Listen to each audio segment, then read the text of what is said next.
First order के लिए कितना आया था, nth ऑर्डर के लिए हम लोग एक निकाले थे ना equation, mole to the power 1 minus N और litre to the power n minus 1 and time inverse.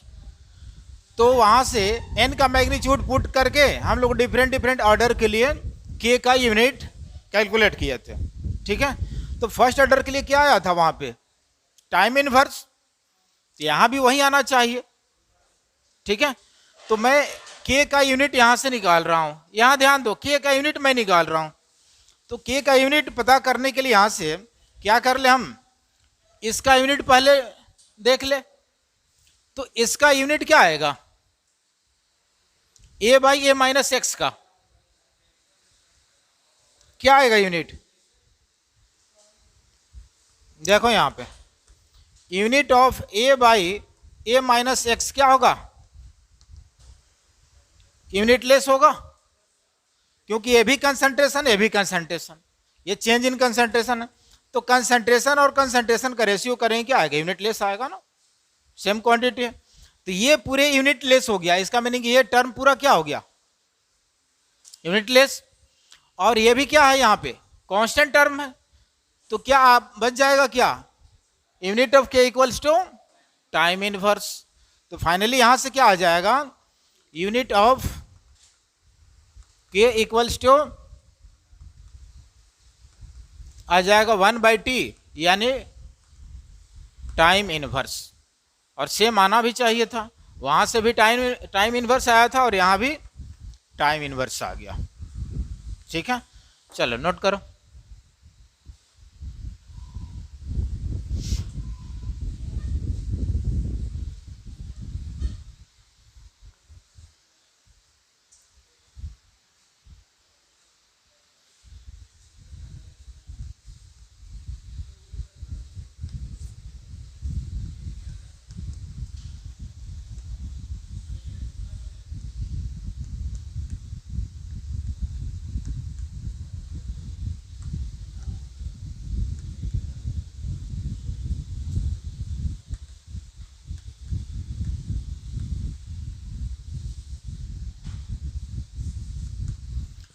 यहां पे ये जो हम लोग पुट किए हैं, रिप्रेजेंट किए हैं, तो ये क्या डिफाइन करता है, रिएक्टेंट का कंसंट्रेशन, और वो भी कौन सा, इनिशियल कंसंट्रेशन। ठीक है, तो अब इस इनिशियल कंसंट्रेशन को हम लोग या तो सी नॉट लिख सकते हैं, या मैं बताया था सी नॉट ना लिख करके हम लोग यानी ए नॉट भी लिख सकते हैं, या दूसरा हम लोग एन नॉट भी लिख सकते हैं। ठीक है, तो आप सी नॉट लिख लो या ए नॉट या एन नॉट, कोई भी टर्म से आप रिप्रेजेंट कर सकते हो। और ए माइनस एक्स यहां पे क्या है, टी टाइम का कंसंट्रेशन है। तो A minus X concentration of reactant at time T. ठीक है, तो इसको हम लोग क्या लिख सकते हैं, टी टाइम का कंसंट्रेशन सी टी से रिप्रेजेंट करते हैं, या लिख सकते हैं ए टी या एन टी। ठीक है,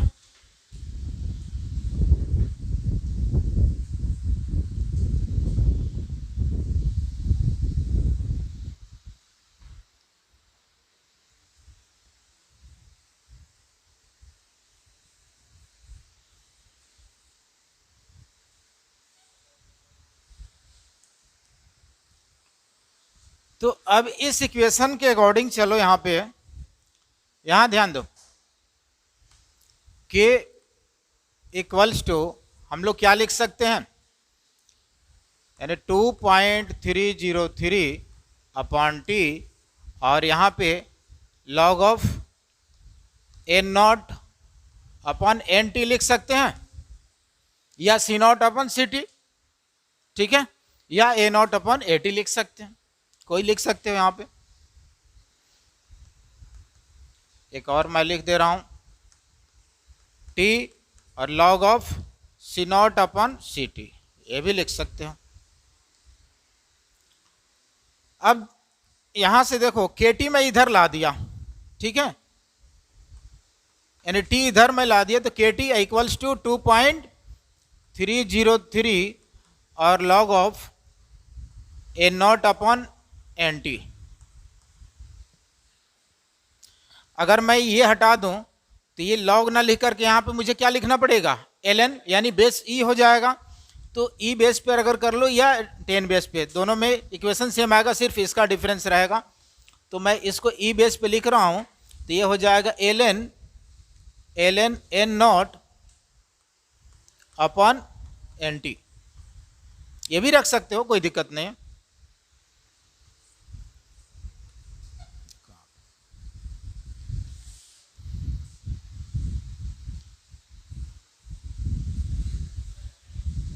नहीं हुआ क्या? चलो लिख लो, नोट कर लो। ए था यहाँ पे इनिशियल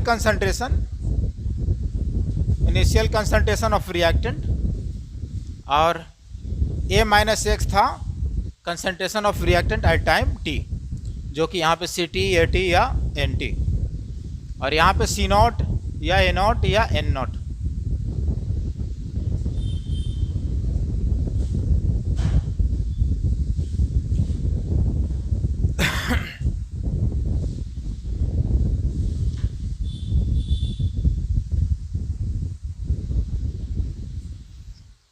चलो हो गया यहां तक, नोट कर लिए।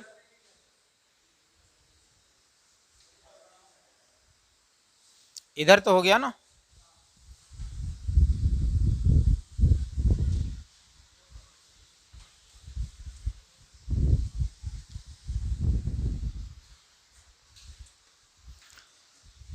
तो यहां से देखो N0 अपॉन NT, अगर मैं N0 अपॉन NT निकालूं क्या मिल जाएगा,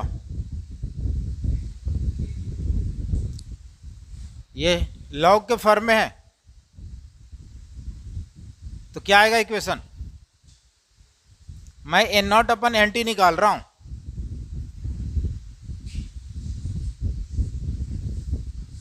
अरे एक्सपोनेंशियल फंक्शन बन जाएगा ना, ई के फॉर्म है, यहां बेस क्या है, ई है, तो क्या बन जाएगा, यहां पे क्या लिखेंगे, e to the power KT, ठीक है। अब इसको मैं अगर रिवर्स कर दूं, NT upon N0 is equals to e to the power minus KT आ जाएगा। चलो इसको नोट करो, यानी T टाइम का कंसंट्रेशन अगर मुझे पता करना है, जो आफ्टर टाइम T कितना अमाउंट जो है रिएक्टेंट का बचा हुआ है, लेफ्ट है, तो ये क्या कर लेंगे, NT इक्वल्स टू कितना, N0 इंटू ये आ जाएगा e to the power minus KT, ठीक है, यानी ये उधर चला जाएगा।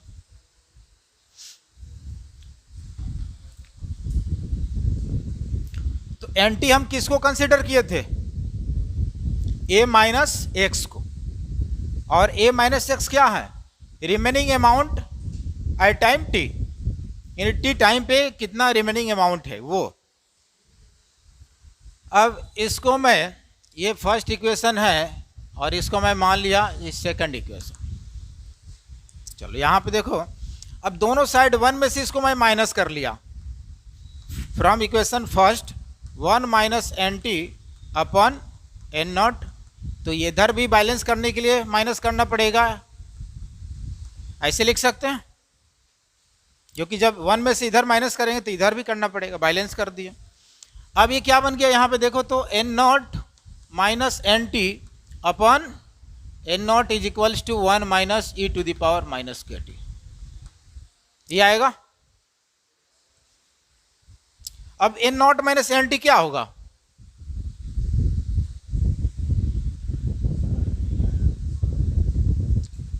x होगा ना,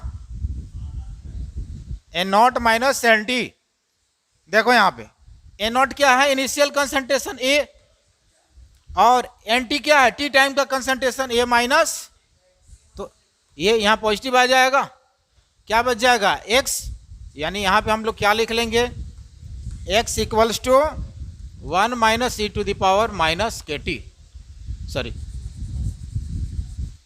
इधर मैं लिख दे रहा हूँ, दिखाई नहीं देगा, चलो वहाँ पे नोट करो।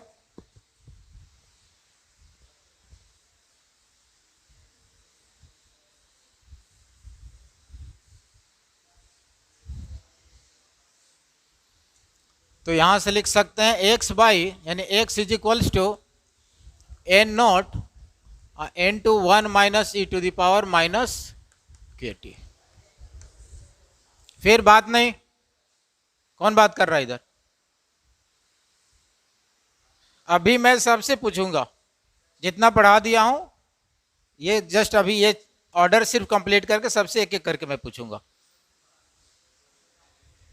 तो एक्स क्या है यहां पे, एक्स क्या है, डिसोसिएटेड अमाउंट, कितना डिसोसिएट कर रहा है,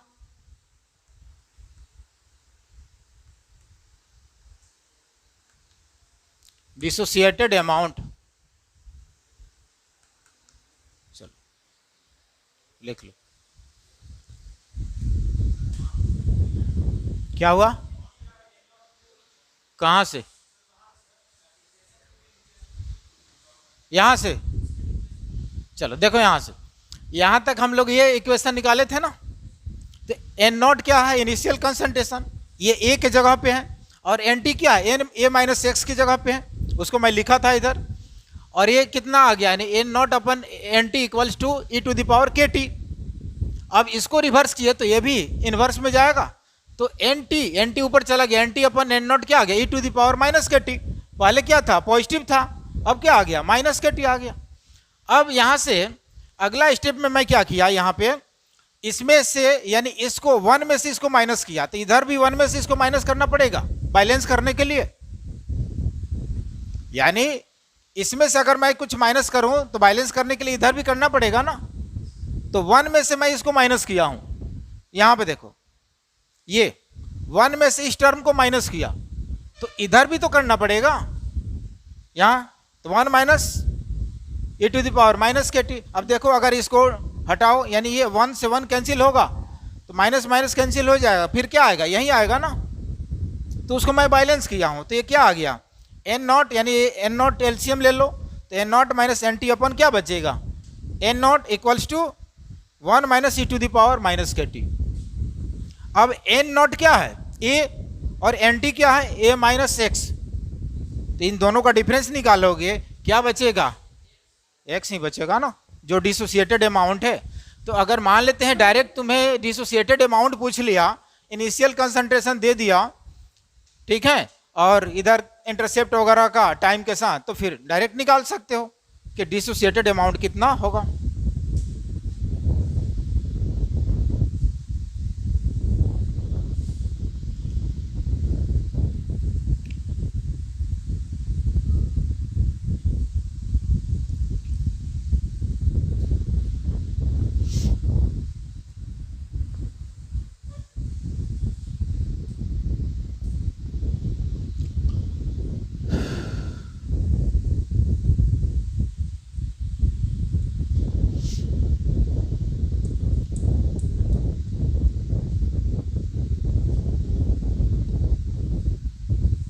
चलो हो गया सबका,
ये इक्वेशन देखो यहाँ पे, अगर यही उसी इक्वेशन से जो फर्स्ट ऑर्डर मैं पहले ही बोला था काफ़ी इंपॉर्टेंट है, एक से बहुत सारे इसका डेरिवेटिव फॉर्म आएगा।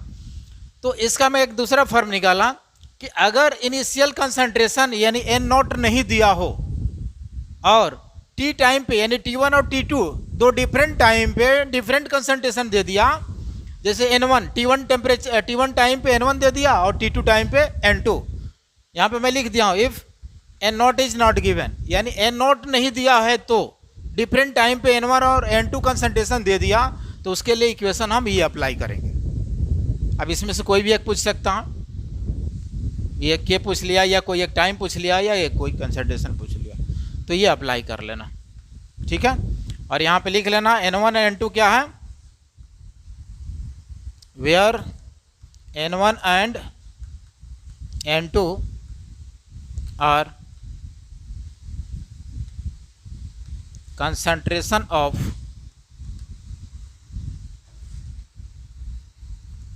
reactant at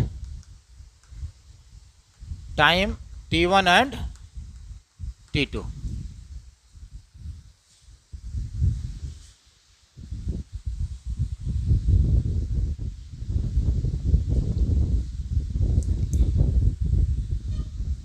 कहाँ पे ये हाँ क्या हुआ, 2.303 पॉइंट है।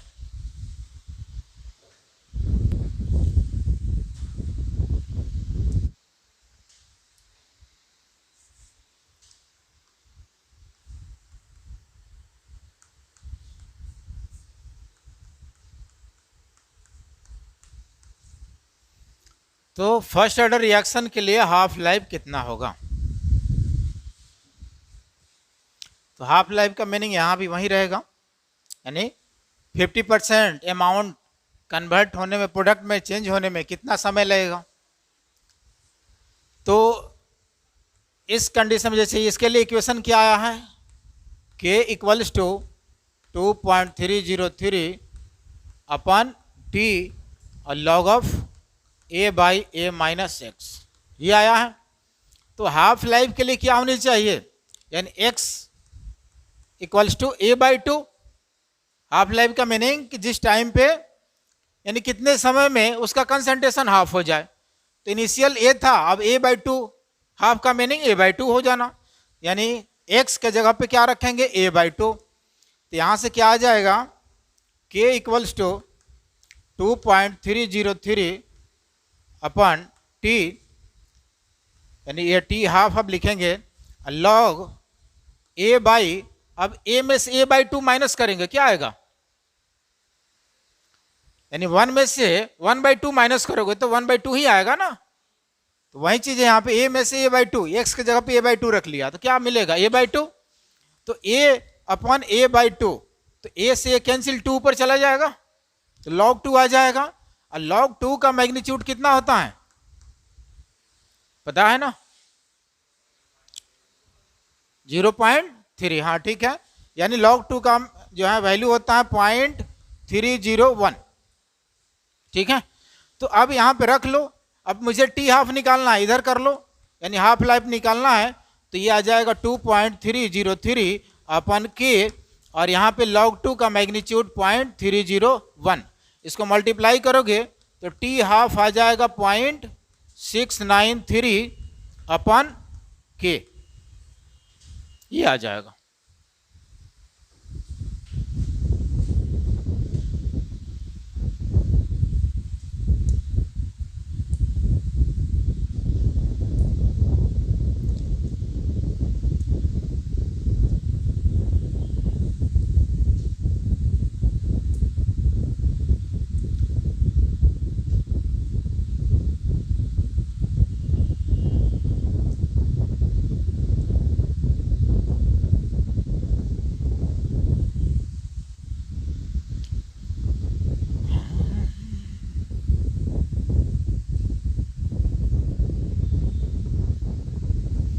फर्स्ट ऑर्डर रिएक्शन के लिए हाफ लाइफ कितना आ गया 0.693 अपन के यहाँ पे क्या है रेट कांस्टेंट है। तो देखो इस इक्वेशन में कहीं कंसंट्रेशन वाला टर्म आ रहा है? नहीं आ रहा, यानी पूरा क्या है? कांस्टेंट। के भी कांस्टेंट है और 0.693 वो भी क्या है? कांस्टेंट ही है।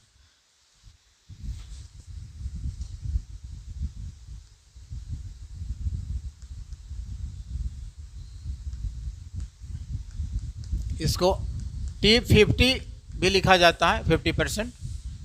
और ये आ गया 0.693 अपन के।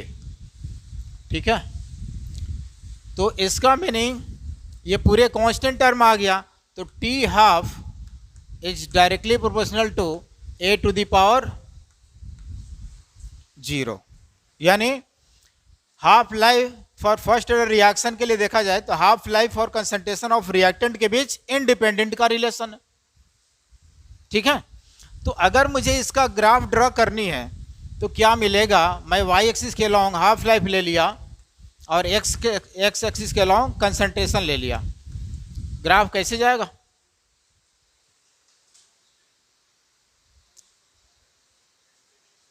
स्ट्रेट, यानी इंडिपेंडेंट होगा इस तरह का, ऐसे जाएगा। ठीक है, तो ये हो गया इसके लिए ग्राफ। ठीक है,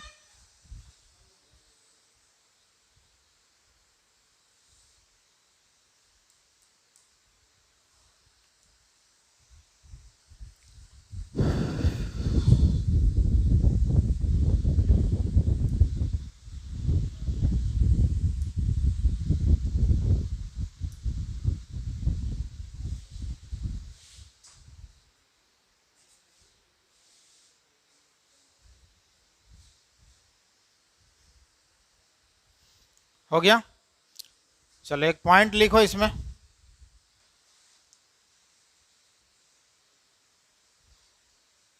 half life for first order reaction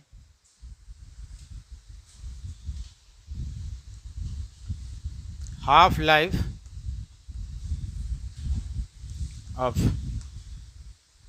first order reaction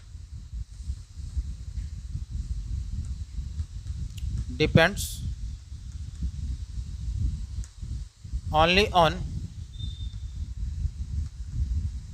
temperature. ठीक है,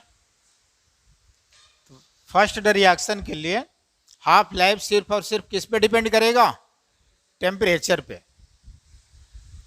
ठीक है, इसका मीनिंग कि अगर मैं टेम्परेचर इंक्रीज करूं तो हाफ लाइफ क्या होगा? इंक्रीज और डिक्रीज, क्या आएगा? उल्टा रिलेशन आएगा। अब ऐसा क्यों? टेम्परेचर पे क्यों डिपेंड कर रहा है? यहां ध्यान दो, ये रिलेशन हम निकाले हैं ना, मैं पहले डिस्कस कर चुका हूं जो के का डिपेंडेंसी किस पे है? सिर्फ और सिर्फ टेम्परेचर और कैटलिस्ट। तो कैटलिस्ट तो इक्वेशन में आएगा नहीं, तो इक्वेशन में क्या आएगा? टेम्परेचर। ठीक है, तो ये सिर्फ टेम्परेचर डिपेंडेंट होगा, यानी थ्योरेटिकली अगर देखा जाए तो कैटलिस्ट भी डिपेंड करता है, बट ये टेम्परेचर डिपेंडेंट है। तो के और टी का यानी टेम्परेचर का कैसा रिलेशन है? डायरेक्टली का। मैं बताया था कि हायर टेम्परेचर पे के का मैग्नीट्यूड हायर होता है, जितना के का मैग्नीट्यूड हाई होगा उतनी ही रेट ऑफ रिएक्शन फास्ट होगा। तो टेम्परेचर के साथ इसका रिलेशन डायरेक्टली है, और यहाँ पे हाफ लाइफ के साथ कैसा? इनवर्सली। इसका मीनिंग कि अगर मैं टी यानी टेम्परेचर इंक्रीज करूं तो के इंक्रीज करेगा और हाफ लाइफ डिक्रीज करेगा। तो वही चीज यहाँ पे आ रहा है, क्या होगा? Half life for first order reaction depends only on temperature. ठीक है, यानी दूसरा पॉइंट हम क्या लिख सकते हैं? On increasing the temperature half life for first order decreases, लिख लो। ये बोल सकते हैं कि अगर मैं टेम्परेचर इंक्रीज करूं तो के का मैग्नीट्यूड इंक्रीज करेगा और टी हाफ डिक्रीज करेगा। ये रिलेशन आ जाए। For first order reaction, for first order reaction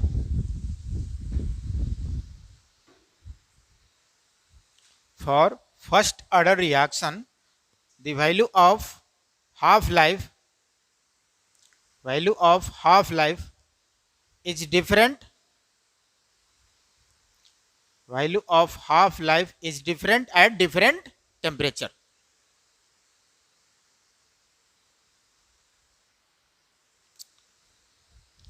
is different at different temperature. ठीक है, क्योंकि ये भी मैं पहले भी डिस्कस किया हूं कि सेम रिएक्शन के लिए अगर टेम्परेचर डिफरेंट हो तो के का मैग्नीट्यूड भी डिफरेंट होगा. ठीक है, तो इसके साथ वो रिलेटेड है. तो के का मैग्नीट्यूड जब डिफर कर रहा है डिफरेंट टेम्परेचर पे सेम रिएक्शन के लिए, तो हाफ लाइफ भी डिफरेंट टेम्परेचर पे डिफरेंट होगा. इसको बैलेंस कर सकते हो. ये भी फर्स्ट ऑर्डर रिएक्शन का एग्जांपल हो. चलो नोट करो.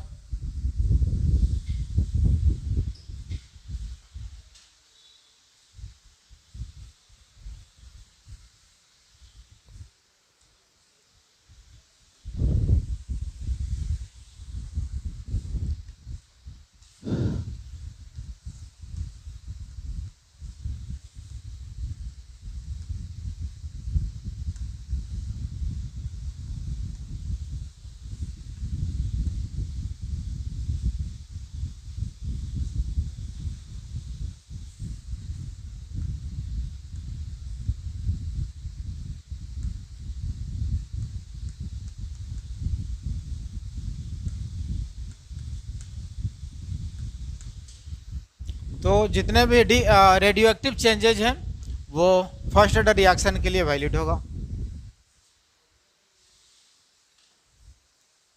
रेडियो एक्टिव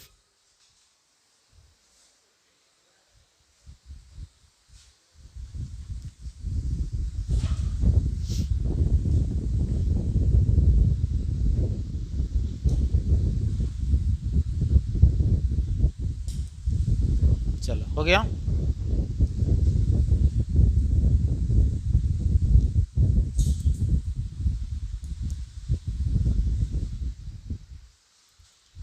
एक और लिख लो.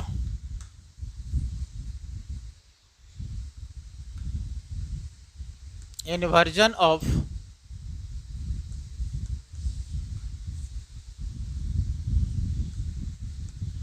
cane sugar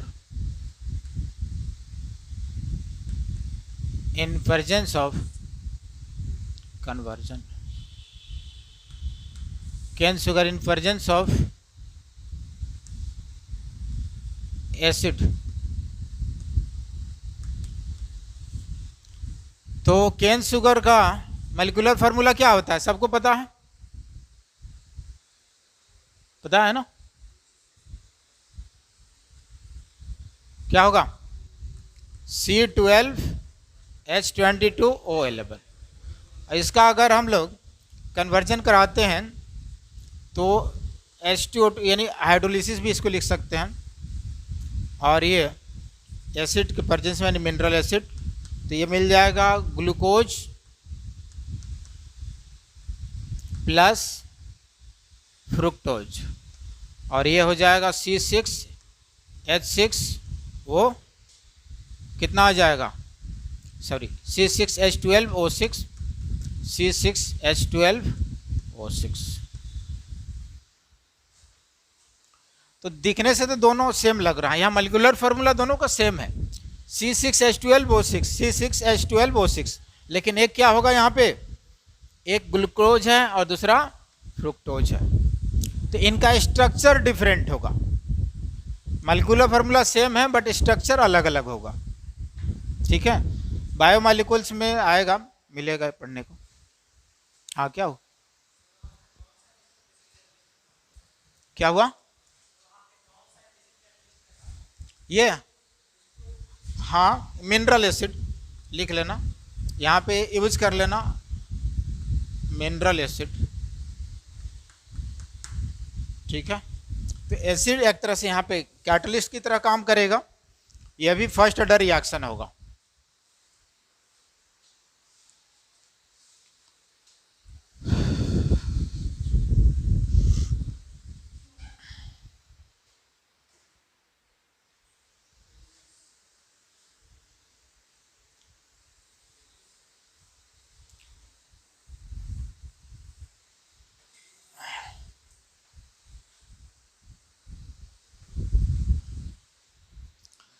चलो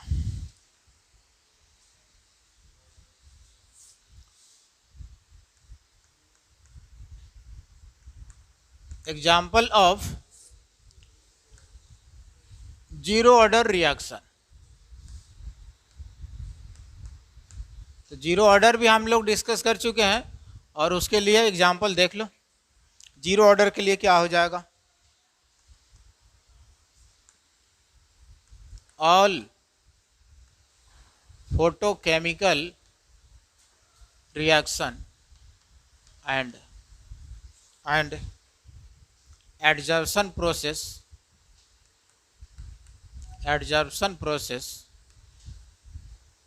always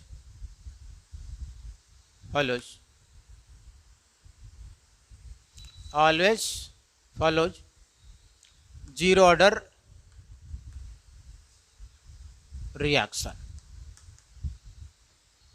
As for example, H2Cl2 H new, ठीक है, यानी रेडिएशन, ये HCl दिया, तो ये फोटोकेमिकल रिएक्शन है। क्या हुआ, कहाँ पे, इसमें all photochemical reaction and adsorption process, adsorption, ठीक है, adsorption process always follows zero order reaction. और उसके जैसे यहाँ पे एच न्यू क्या होता है, एनर्जी का फॉर्म है ना, रेडिएशन जो लाइट आ रहा है।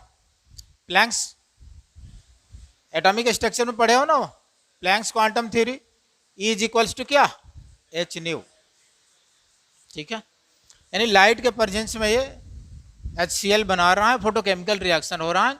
तो जितने भी फोटोकेमिकल रिएक्शन या एडजॉर्प्शन फिनोमेना जो होगा जीरो ऑर्डर को फॉलो करता है। नेक्स्ट लिख लेना, डीकम्पोजिशन ऑफ अमोनिया, ठीक है, decomposition reaction of ammonia on the surface of molybdenum metal, ये ट्रांजिशन मेटल का है, नाम सुने हो ना।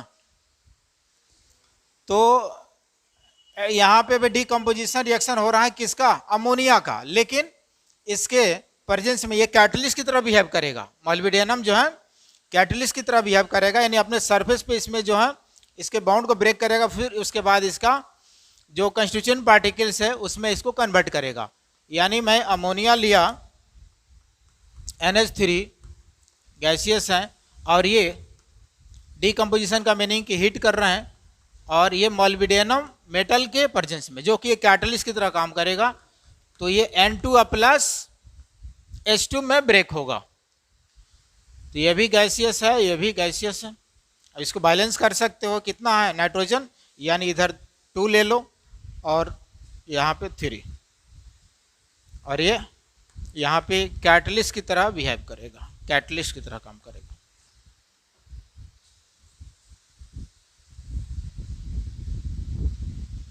तो ये जीरो ऑर्डर का रिएक्शन होगा।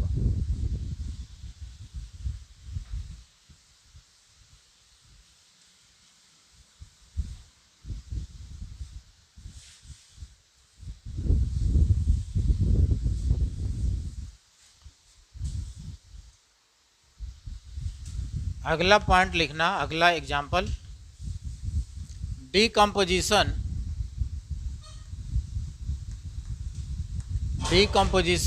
of N2O on the surface of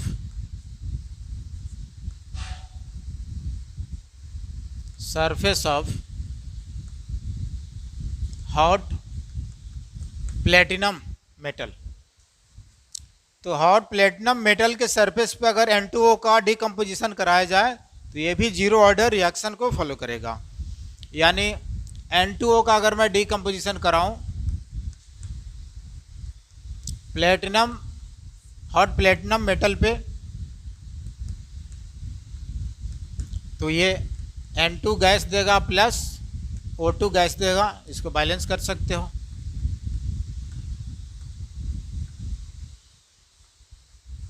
ठीक है, ये भी जीरो ऑर्डर रिएक्शन के लिए वैलिड होगा। दूसरा, HI का अगर करा दो हाइड्रोजन आयोडाइड का और ये गोल्ड सरफेस पे, तो इसका भी first zero order reaction follow करता है, H2 और I2। ये भी जीरो ऑर्डर होगा। एक और लिख लो, इंपॉर्टेंट है जो, डाइजेशन ऑफ फूड,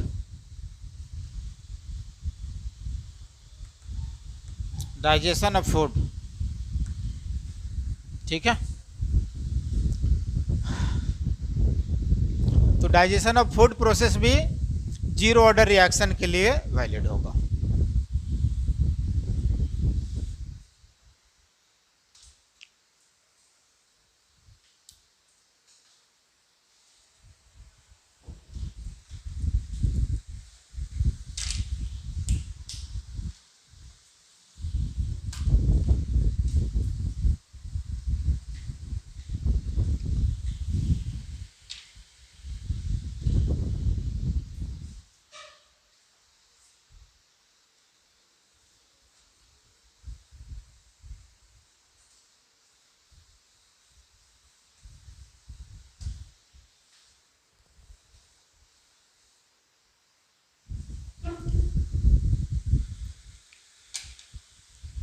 चलो लिखो, क्वेश्चन लिखो तो।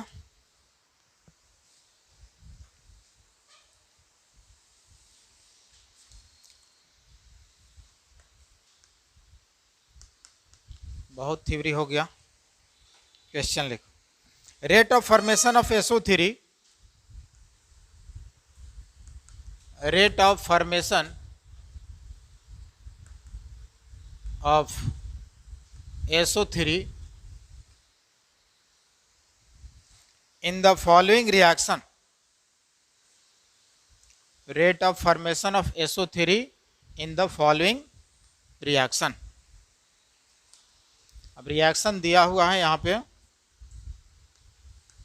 SO2, O2 और SO3, यही रिएक्शन दिया हुआ है, बैलेंस करके दिया हुआ है। यह is 100 ग्राम पर मिनट, is 100 ग्राम पर मिनट, ये दिया हुआ। The rate of disappearance of O2,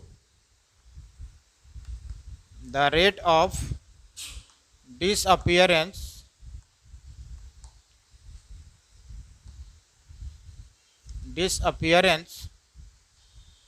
of O2 will be what, क्या होगा? ऑप्शन दे दिया फर्स्ट में 50 ग्राम पर मिनट, सेकेंड ऑप्शन दिया हुआ है 40 ग्राम पर मिनट, और थर्ड ऑप्शन 200 ग्राम पर मिनट, और डी ऑप्शन दे दिया 20 ग्राम पर मिनट।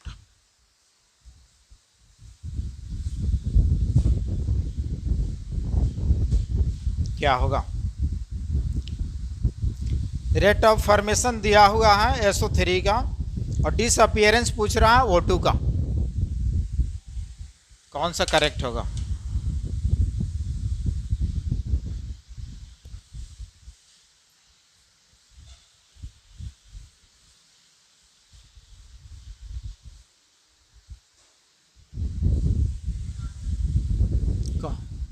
कौन सा? ए, हाँ होना चाहिए। ठीक है, ठीक है। अब सबका आया? कितना का आया? 20, किसी का 20, किसी का 50, 4 ऑप्शन है। इतने सारे हो, कम पड़ जाएगा ऑप्शन। अब देखो यहाँ पे फॉर्मेशन दिया हो, यहाँ ध्यान दो, क्या लिखते हो? आर इक्वल्स टू क्या लिखते हो, यानी ये फॉर्मेशन दिया हुआ है और इसका क्या पूछ रहा है, डिसअपियरेंस। अब इसको भी बैलेंस कर लो, इसमें बैलेंस करके दिया हुआ है, नहीं यहाँ पे बैलेंस करके इसको भी बैलेंस कर लो। देखो यहाँ पे ऑक्सीजन कितना है, यहाँ पे ऑक्सीजन यहाँ पे 6 है और इधर ऑक्सीजन कितना है 4 और 2, बैलेंस है ऑलरेडी, ऑक्सीजन बैलेंस है, यहाँ पे कोई कोफिशिएंट देने का जरूरत नहीं, यानी कि 1 कुछ नहीं तो क्या है 1 है। तो क्या लिखोगे, मुझे इसके और इसके बीच रिलेशन निकाल लेना है, तो डी ऑफ O2 अपॉन क्या लिखेंगे dt इज इक्वल्स टू ये कितना 1/2 और D of SO3 upon dt। अब ये रेट ऑफ फॉर्मेशन दिया हुआ है, ये पूछ रहा है कितना दिया हुआ रेट ऑफ फॉर्मेशन 100, यानी रेट ऑफ फॉर्मेशन का मीनिंग ये दिया हुआ है सिर्फ, इसमें क्या है 1/2 से मल्टीप्लाई है, यानी 1/2 इंटू 100 कितना आएगा 50 ग्राम पर मिनट। तो ऑप्शन हो जाएगा फर्स्ट। क्या हुआ,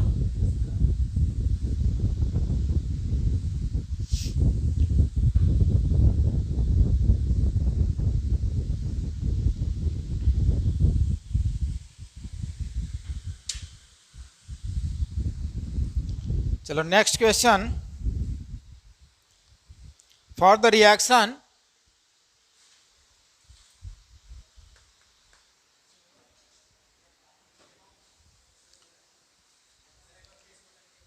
कौन ये, देखो रेट ऑफ फॉर्मेशन यानी SO3 का दिया हुआ है, ये है SO3 प्रोडक्ट में है, ठीक है, और क्या पूछ रहा है डिसअपियरेंस किसका O2 का पूछ रहा है।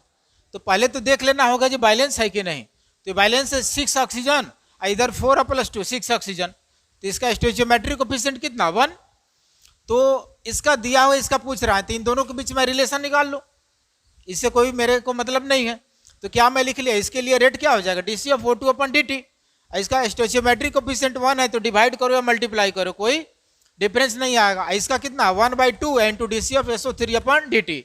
तो ये दिया हुआ फॉर्मेशन यानी अपीयरेंस दिया हुआ SO3 का, तो 1/2 इंटू इतना होगा ना, तो 1/2 अपीयरेंस दिया हुआ 100, ठीक है। चलो next question. For the reaction, अगला क्वेश्चन लिखो, फॉर द रिएक्शन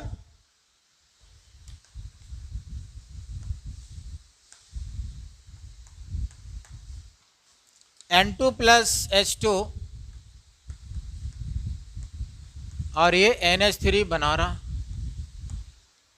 और इसको बैलेंस करके यहाँ पे 3 है और यहाँ पे 2 है, ये रिएक्शन दिया हुआ। If the rate of disappearance of hydrogen, लिखो इसके आगे, if the rate of disappearance, if the rate of disappearance of hydrogen is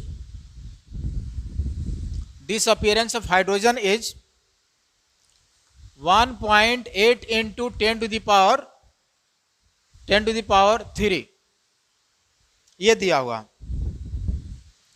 1.8 into 10 to the power 3, what is the rate of formation of ammonia,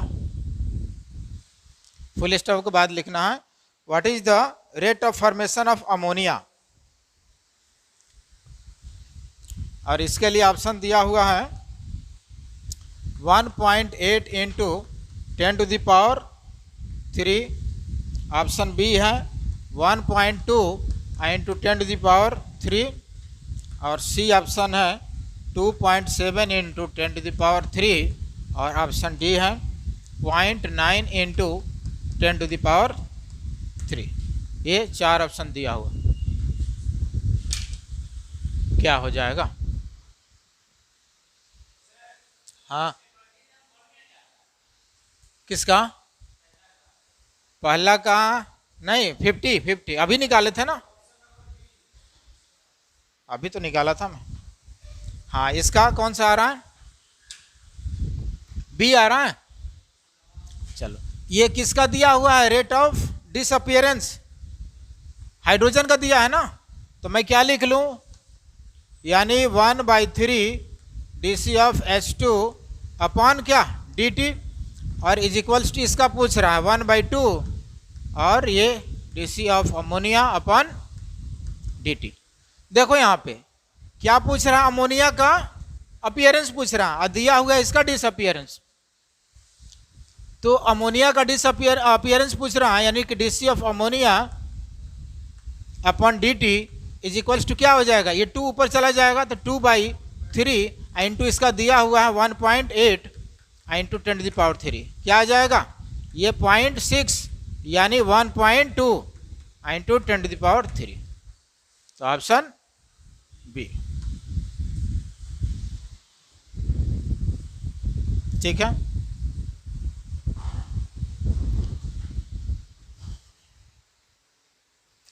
next है what is the order of reaction whose rate, what is the order of reaction which rate R equals to K into C concentration of A to the power 3/2 into concentration of B to the power -12, ये 2 1 -1/2 और 3/2, ये 4 number 3 number 2 number 1 number, ये दिया हुआ है। यहाँ पे order पूछ रहा है और रेट लॉ इक्वेशन दिया हुआ है, क्या हो जाएगा, इन दोनों को ऐड कर देना है, ओवरऑल ऑर्डर निकाल लेना है। तो ओवरऑल ऑर्डर निकालोगे यानी कि 1 आ जाएगा ना, ये निगेटिव में है ये पॉजिटिव है, तो क्या आ जाएगा, ऐड करोगे बस, यानी मल्टीप्लिकेशन में क्या होता है, पावर ऐड हो जाता है। तो 3/2 प्लस माइनस माइनस 1/2 यानी 2/2 1, ये सेकंड नंबर हो जाएगा।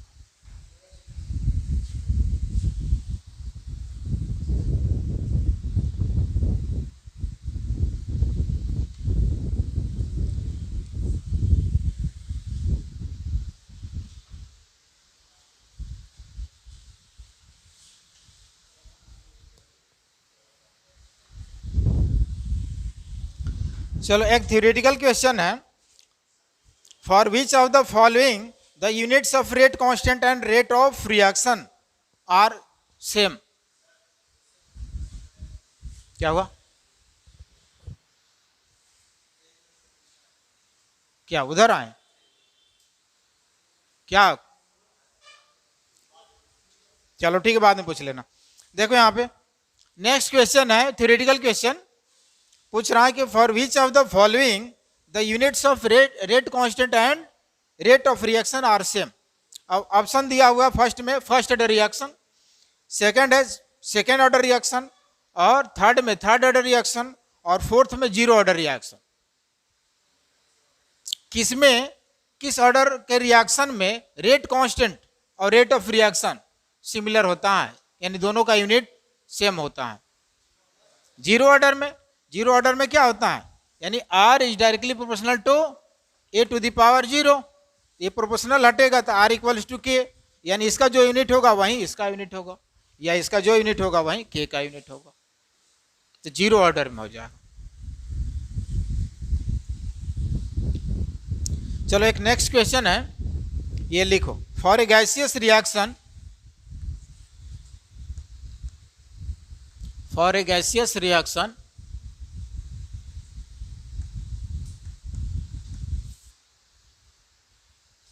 the rate equation is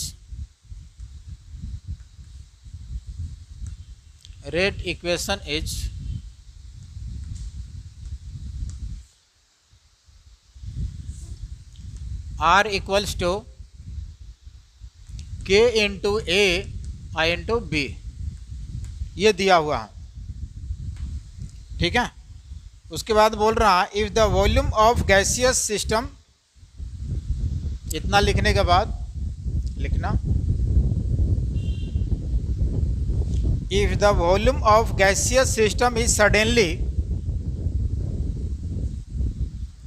if the volume of, क्या बात कर रहे हो, if the volume of gaseous system is suddenly reduced to 1/3 of the initial volume, suddenly reduced to 1/3 of initial volume, full stop। उसके बाद बोल रहा है the rate would becomes first में 1 to 9 times, बी में ओनली 9 times, और सी में 1 to 6 times, और ऑप्शन डी है 6 times।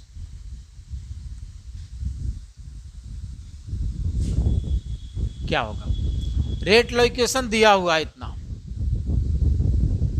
ठीक है। और क्वेश्चन क्या बोल रहा है, इस गैसियस सिस्टम का बोल रहा है कि वॉल्यूम सडनली रिड्यूस किया जा रहा है, और सडनली कितना रिड्यूस किया जा रहा है 1/3, 1/3 टाइम्स ऑफ इनिशियल वॉल्यूम। तो सपोज कि इनिशियल वॉल्यूम अगर V है तो फाइनल यानी V1 V है तो फाइनल V2 कितना हो जाएगा 1/3 इंटू V। चलो इतना मैं बता दिया, आगे अब निकालो। तो रेट पे क्या इफेक्ट आएगा, इस पे क्या इफेक्ट आएगा ये पूछ रहा, कितना 9 टाइम्स। क्यों, कैसे,